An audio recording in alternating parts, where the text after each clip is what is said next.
आप ये सोचो कि अगर वो बदमाश होता, वो भ्रष्टाचारी होता, वो इसमें भ्रष्टाचार कर सकता था।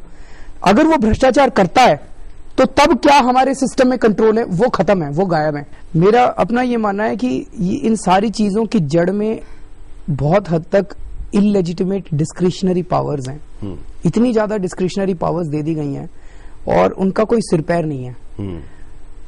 कई जगहों पे डिस्क्रिशनरी पावर देनी भी पड़ती है, लेकिन वो डिस्क्रिशनरी पावर जब अकाउंटेबिलिटी के बिना हो जाती है कि आपने सत्ता तो दे दी किसी को, लेकिन उसकी कोई जवाबदेही नहीं है। अगर कभी वो सत्ता का दुरुपयोग करे तो उसका कोई दंड नहीं है, कुछ नहीं हो सकता। तो ये बहुत खतरनाक सिचुएशन पैदा हो जाती है। तो दो चीजों की प्रॉब्लम हो गई है हमारे देश में। एक तो ये कि कई जगहों पे पावर का कंसंट्रेशन बहुत ज्यादा इलेजिटिमेट हो गया, उसको खत्म करने की जरूरत है। Correct. और दूसरा ये हो गया कि जहां जहां लेजिटिमेटली पावर को कंसंट्रेट करने की भी जरूरत है, वहां अकाउंटेबिलिटी खत्म हो गई है। पावर कॉन्सेंट्रेट हो गया, उसको डिसॉल्व करने की जरूरत है। मिनिस्टर जो है उनके पास 1500 सीट्स थी central government school, central schools के लिए, उन्होंने वो सारी दे दी है नीचे। उन्होंने सरेंडर्ड, क्योंकि उनको समझ गए कि ये जो सीट्स है मेरे पास, इसके कारण मेरे ऊपर प्रेशर आता है और मैं कुछ मतलब मेरे या मेरी डिपार्टमेंट से कुछ गलत हो सकता है। तो ये एक पावर शेडिंग का जो आपने बोला, क्या व्यवस्था हो सकती है ऊपर से लेके नीचे तक करप्शन कम करने की? क्योंकि कहीं पर करप्शन कम हुआ है। फॉर एग्जाम्पल 10 साल पहले या 15 साल पहले जब टेलीफोन लाइंसमैन आता था तो पैसा लेता था आपसे। आज वो नहीं होता क्योंकि इंस्टीट्यूशन चेंज हो गई है, प्राइवेटाइज हो गया है। इसी तरह से रेलवेज में टिकट जब आप बुक कराते थे तो करप्शन आप देते थे, पैसा देते थे, लेकिन अब नहीं देते क्योंकि ऑनलाइन हो जाता है।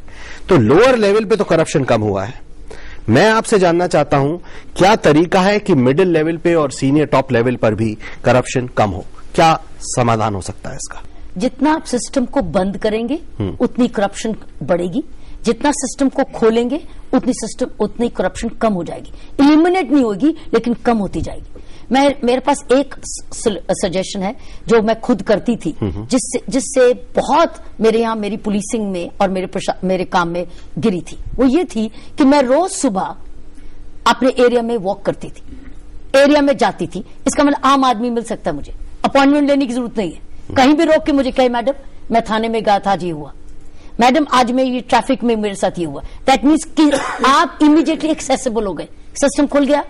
मैं छिपी नहीं हुई पर्दे के पीछे, या अपॉइंटमेंट दरवाजा बंद नहीं है और मेरे से अपॉइंटमेंट ली, क्योंकि जब मैं हुई पब्लिक सर्विस में और मैं ओपन पब्लिक लाइफ में हूं तब मुझे दिखना है, मुझे मिलना है, विजिबिलिटी होनी चाहिए, मुझे एरिया में होना है।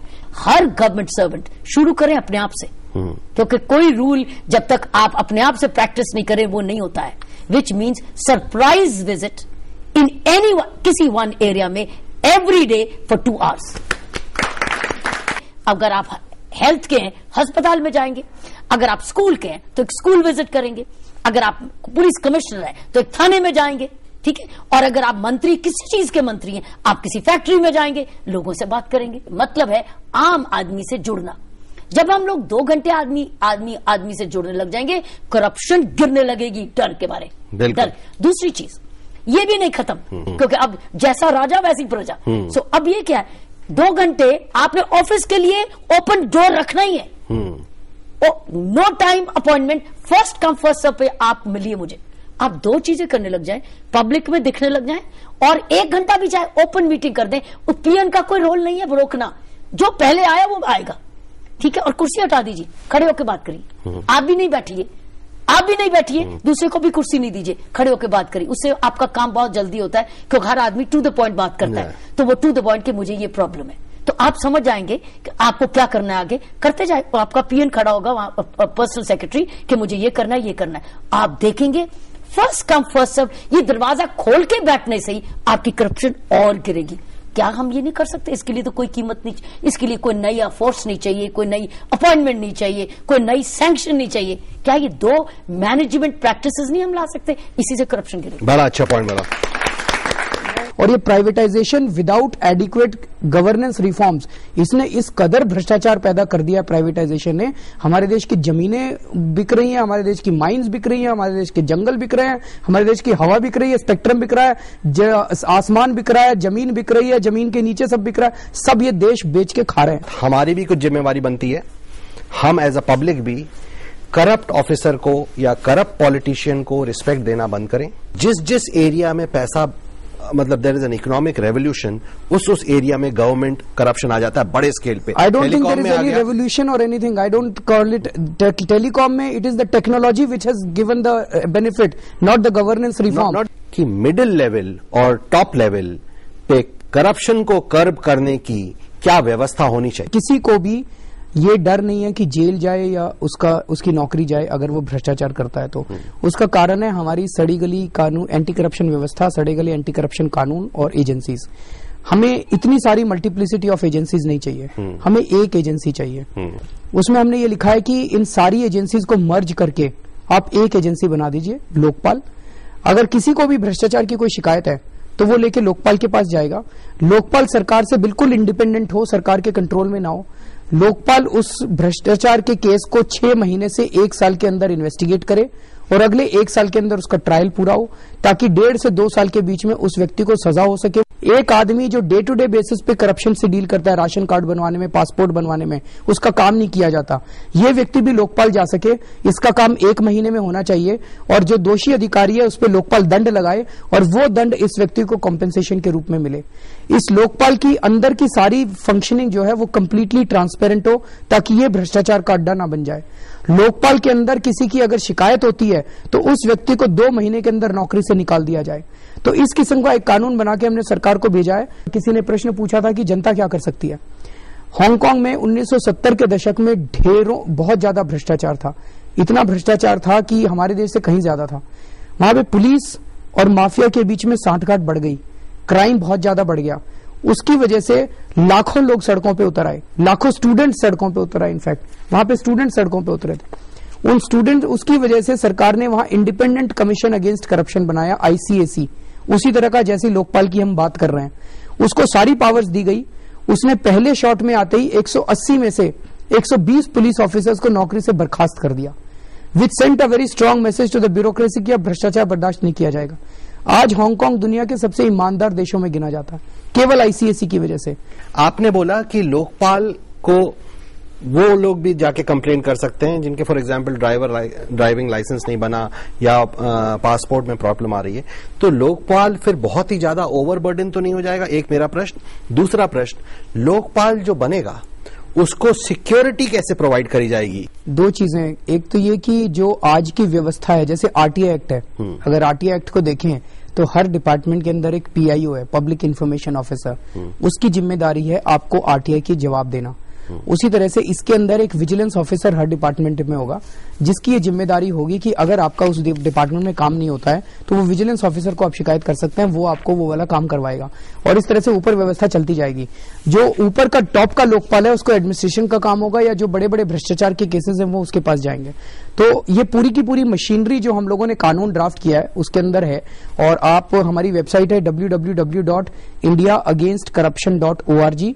आप इस वेबसाइट पे जाइए, इस पूरे कानून को ड्राफ्ट जो किया है इसको पढ़िए। इसके ऊपर हमारे पास पब्लिक से पिछले 2 महीने में खूब कमेंट्स आ रहे हैं और उन अच्छे कमेंट्स को हमने इनकॉर्पोरेट करके चेंज भी किया इसको, काफी कानून को। तो एक तरह से ये जनता का कानून है, जनता के द्वारा बनाया हुआ कानून है।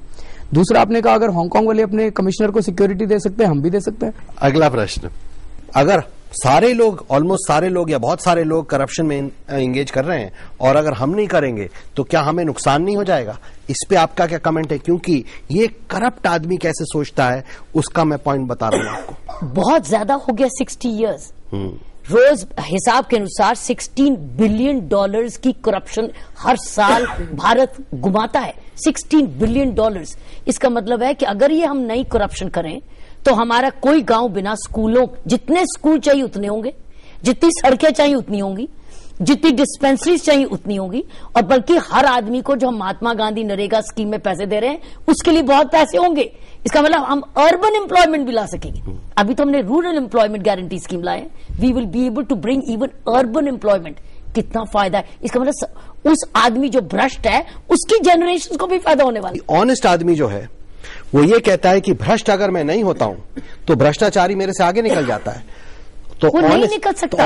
ऑनेस्ट आदमी को अटैक करना चाहिए। नहीं, ऑनेस्ट आदमी इकट्ठा होके। आज ऑनेस्ट आदमी इकट्ठा कहाँ है? आप जब पॉलिटिकल पार्टी को सूट करता है तो वो इकट्ठा करती है, वो भी लोगों को कई बारी वॉलंटरीली भी आते, कई बारी नहीं। मैं ये कहना चाहती हूँ कि इकट्ठा कौन करे इनको? आम आदमी इकट्ठा नहीं है, आम आदमी बिखरा हुआ है, इसलिए ईमानदार व्यक्ति अकेला पड़ जाता है। और जो भ्रष्ट है वो भी अकेला, वो मजा ले रहा अकेले में, क्योंकि ना डर है ना दंड है। अगर इस बात को एडिट ना करें तो मैं दूरदर्शन से यही कहना चाहूंगी कि जब तक हर व्यक्ति अब अपना ये ह्यूमन राइट नहीं समझेगा, एक fundamental right to integrity and good governance नहीं समझेगा, हम भ्रष्ट होते जाएंगे और उतना हमारा पैसा डाइवर्ट होता जाएगा और हम गरीब रहेगा और अमीर ज्यादा अमीर होता जाएगा, क्योंकि उसके पास पावर ज्यादा पैसे की आती जाएगी। सो आई थिंक ये बहुत बड़ी चुनौती इस वक्त युवा देश के लिए, क्योंकि ये और कुछ सालों में वर्ल्ड की लार्जेस्ट यूथ कंट्री बनने वाला है। तो कैसी करप्शन, ये करप्शन तो इनको सबसे ज्यादा खाएगी, यूथ को सबसे ज्यादा नुकसान पहुंचाएगी, क्योंकि पैसा इन्हीं का है, इन्हीं का एजुकेशन का पैसा, इन्हीं के एम्प्लॉयमेंट का पैसा, इन्हीं की सड़कें और इंफ्रास्ट्रक्चर का पैसा कहीं और डाइवर्ट हो रहा है। तो ये बहुत ही चैलेंजिंग बात आ चुकी है। पार्टियां हम लोगों को जाति और धर्म के नाम पे बांटती हैं, अपने जाति के वोट बैंक तैयार करती हैं, धर्म के वोट बैंक तैयार करती हैं। हम सारे मिलके क्या एक भ्रष्टाचार के खिलाफ वोट बैंक तैयार कर सकते हैं? अगर देखा जाए तो 80% ऑफ हम ऑनेस्ट या ऑनेस्टी की तरफ हैं। तो अगर हम ये 80% मिल जाएं तो जरूर कुछ ना कुछ चेंज ले आएंगे और इसी तरह का चेंज हमें लाना है। प्रश्नों की बारी है। We have seen a rickshaw puller taking bribes. We have also seen a businessman taking bribes from the local people. So it's like they love to accept that little bit of easy earning money very easily. So where lies exactly the root for this corruption? Are we like born as corrupted people? It's like corruption is within all of us. So how do we solve it? Rickshaw puller is a need corruption. The corporate holder is the greed corruption. So if you handle stuff, so first of all, one is a need, the other is a greed. Let's handle greed. Because अगर grid need पे रहे तो need के पास को, need वाले को पैसा ना लेना पड़े। $1 बिलियन हमारे हिंदुस्तान की कमाई डाइवर्ट हो रही है करप्शन के। आज हमारे पास ये गवर्नमेंट नरेगा स्कीम्स और ये सारी फूड फॉर सिक्योरिटी बिल्स वगैरह ये सोच क्यों रही है? क्योंकि आपकी हमारी इकोनॉमिक ग्रोथ हुई है, इकोनॉमिक ग्रोथ की वजह से टैक्सेशन की डिलीवरी बेटर हुई है, सरकार के पास पैसा है और सरकार के पास पैसा होने की वजह से वो अब उनको दे पा रही है जिनके पास पैसा नहीं है, क्योंकि हमने कमाया है। पर मैं आपसे ये पूछना चाहता हूँ, ये रिक्शा वाला कैसे करप्शन करता है? I have seen the price rising every single day, where initially I used to pay only 40 rupees to travel that small amount. Yeah, I got your point. I just want to say कि आप ये सोच के देखो कि Hong Kong में जब 1970s के डिकेड में इतना करप्शन था तो वहां भी लोगों को ये लगता होगा corruption is in our DNA, corruption तो सॉल्व ही नहीं हो सकता। तो 30 साल में उनका डीएनए बदल गया, 30 साल में उनका कल्चर बदल गया। इट इज जस्ट डंडा। करप्शन के खिलाफ जिस दिन डंडा चलना चालू होगा सारे सुधर जाएंगे। ऑटो रिक्शा वाला है वो ज्यादा क्यों चार्ज करता है? वो इसलिए ज्यादा चार्ज करता है क्योंकि कार्टेलाइज्ड है पूरी सिचुएशन, उसको अपना हफ्ता पे करना है। सो अगर एक बार हम करप्शन के अगेंस्ट एक्शन लेंगे तो हर तरफ वो जाएगी। और जहां लोग कहते हैं that when you fry the big fish the small fish और ऑटोमेटिकली कम्स इन लाइन। जैसे हम लोकपाल बिल कह रहे हैं ना हिंदुस्तान के लिए, भारत सेंट्रल गवर्नमेंट से स्टेट्स के पास अपना लोक आयुक्त है, उनका बिल्कुल कमजोर है। वही है रिकमेंडेटरी, इंक्वायरी की और बता दिया, इंक्वायरी की और बता दिया। उनके पास ना कोई प्रोसिक्यूशन पावर्स हैं और ना ही पैसा और रिकवरी के पावर्स हैं। सो all of us must fight against the root. The root is that there is no deterrence against corruption, and deterrence will be there if we have an effective lokayukt. Some time back you told us that some tax officer used his some powers and those विदेशी company वो सारे दौड़ के India आ गए. Why these powers are handicapped and paralyzed against some politician? No, that power was with respect to income tax, assessment of those विदेशी companies. But when it comes to the politicians, assessment of the income of politicians, so there are a lot of illegitimate interferences which take place. ये important point है इनका। Political parties के जो accounts हैं वो बराबर audit होने चाहिए फ्रॉम टैक्सेशन पर्पस। अगला प्रश्न। We just talked about कि even the auto rickshaw pullers and all these people, they take bribes.